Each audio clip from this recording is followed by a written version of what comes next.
राजपाल यादव को 12 दिन सलाखों के पीछे वक्त बिताने के बाद अब जमानत मिल गई है। दिल्ली कोर्ट ने 17 फरवरी को उन्हें 9 करोड़ के पुराने कर्ज केस में अंतरिम जमानत दी है।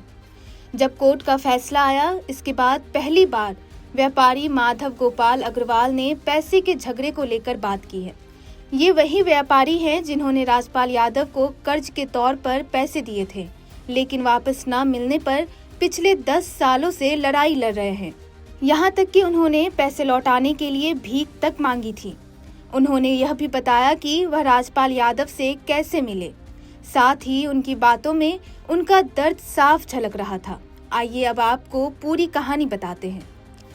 व्यापारी माधव गोपाल अग्रवाल ने एक इंटरव्यू के दौरान बताया कि राजपाल ने साल 2012 में अता पता लापता के लिए आर्थिक मदद मांगी, यह कहकर कि फिल्म लगभग पूरी हो चुकी है, अगर तुरंत फंडिंग नहीं की गई तो डूब जाएगी।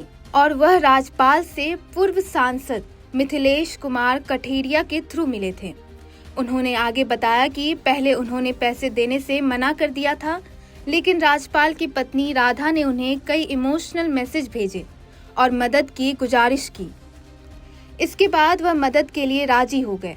उन्होंने दावा किया कि ये पैसे राजपाल को कर्ज के तौर पर दिया गया था, न कि निवेश के तौर पर। एग्रीमेंट में भी साफ लिखा था कि भुगतान फिल्म की कमाई, सेंसर सर्टिफिकेट या रिलीज से जुड़ा नहीं होगा। अमाउंट भी फिक्स्ड थी और टाइमलाइन भी। इसके लिए राजपाल यादव ने पर्सनल गारंटी भी दी थी। वहीं जब अमिताभ बच्चन ने फिल्म का म्यूजिक लॉन्च किया तो उन्हें एग्रीमेंट याद आया कि फिल्म की नेगेटिव्स और कमाई पूरी होने पर सौंपनी है। फिर उन्होंने कोर्ट का दरवाजा खटखटाया, जिसके कारण फिल्म के रिलीज पर टेम्पररी रोक लग गई, लेकिन बाद में स्टे हटा लिया गया। इन सब के बाद राजपाल ने माधव को उम्मीद दी कि रिलीज के बाद बकाया पैसा वापस कर दिया जाएगा, लेकिन फिल्म बॉक्स ऑफिस पर फ्लॉप हो गई। इसके साथ ही वादा किए गए पैसे भी नहीं मिले। इसके बाद साल 2013 में माधव ने फिर कोर्ट का दरवाजा खटखटाया, जिसके बाद 10 करोड़ 40 लाख रुपए का सेटलमेंट तय हुआ। इसके लिए राजपाल ने कई चेक जारी किए, लेकिन सभी बाउंस हो गए। बार बार डिफॉल्ट होने से माधव के पास कानूनी रास्ता अपनाने के अलावा कोई दूसरा ऑप्शन नहीं बचा था। माधव ने यह भी बताया कि वह पैसे वापस पाने के लिए राजपाल के घर गए थे। वहां वह उनके सामने बच्चों की तरह रोए। रोते हुए उन्होंने राजपाल से कहा कि वह दूसरों से उधार लेकर उनकी मदद की थी।